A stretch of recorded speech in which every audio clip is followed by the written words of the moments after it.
Welcome to my October submission for Res Ducis. This is kind of the director's commentary version of a teaching video using recently posted footage. It's my first attempt at narration and I'm stretching my editing skills a bit, so thank you to everyone that pushed me to give this a try. Just kind of randomly picked some footage I recently shot with my slow motion video and posted to YouTube.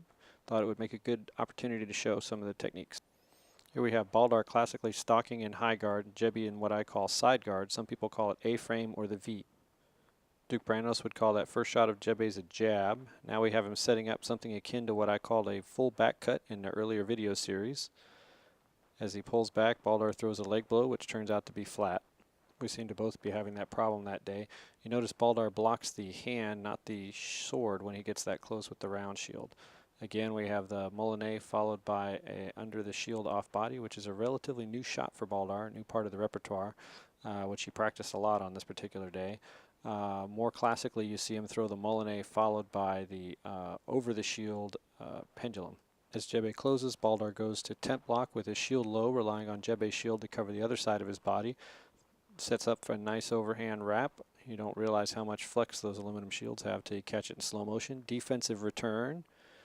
You'll notice as soon as Jebe starts to clear his sword, Baldar drops the shield and puts the temp block up and throws a reflexive Molinet.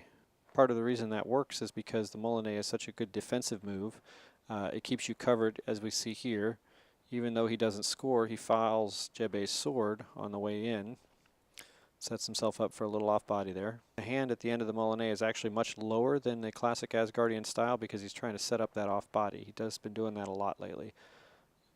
Again, the Molinet, you notice he keeps his shield high and has a lot of coverage as he throws it.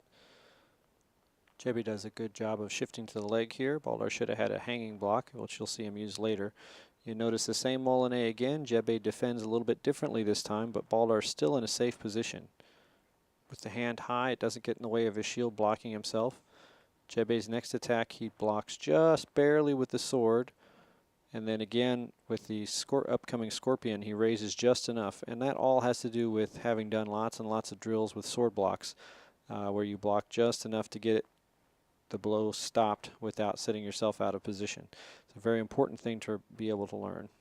I mentioned the Molinet to classic off body being a Asgard standard. You'll see in just a second, Baldar reverses that. It works just as well in the other direction. He throws the off body first and then follows it up with the Molinet. These two shots, each one is the starting position for one is the ending position for the other, and allows you to make essentially an endless combo.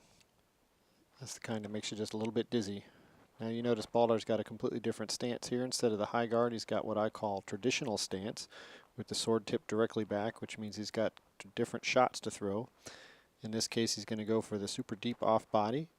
Jebe steps forward far enough to where Baldar's shield is fouled, and so he's able to get the body, which is a nice technique there, at least ending it with a double kill. Now he's going to return back to the high guard here, and you'll get to see another one of these nice Molinets followed by the under the shield body blow, which I think is actually a little bit less effective on average than his old-fashioned over the shield body blow, but it's a nice fun thing to practice, and it's kind of a cool thing to do with the round shield.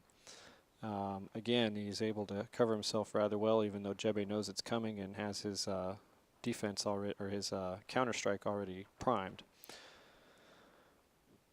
High guard again, it's subtle, but you notice they're standing slightly closer to each other this time than what they were previously, which makes that leg blow viable. We're now going to get some nice camera work, some up close and personal shot of this. If you'll notice the onside that Jebe throws, Baldar blocks it with his sword at an angle so that he doesn't stop the blade, allows the blade to keep going, which makes Jebe's return a little bit slower. Again, blocking the hand, not the weapon. I think he's hoping that Jebe's going to try and go off body because the shield is so wide, and when he does, he's going to press and throw a deep off body of his own. Jebe, on the other hand, manages to free the arm. It's always good to hit Baldar, even if you're getting hit. Here we're going to see another example of the off-body turned into the Molinet. Here Baldar throws a deep off-body, could possibly have his sword fouled with his opponent, but instead rolls off the torque off of his opponent's shield, and at the same time forces the shield back, creating a better defensive space for himself, while still covering high with the shield. Example of the importance of having more than one mechanic. If he had tried a cutting motion where he had to pull with the hand to lead the blade, he would have been hooked on Jebe's sword an extra half second or so and probably would have gotten hit. I still get wowed by the 300 frames per second. Please stay tuned for part 2 of the director's commentary version of Res Ducis. We'll have some more analysis of Baldar and Jebe, some analysis of my own fighting against Jebe and me and Baldar. Thank you for joining us, and as always, I appreciate any kind of commentary and feedback regarding either the techniques themselves or the method of teaching them. Thank you very much.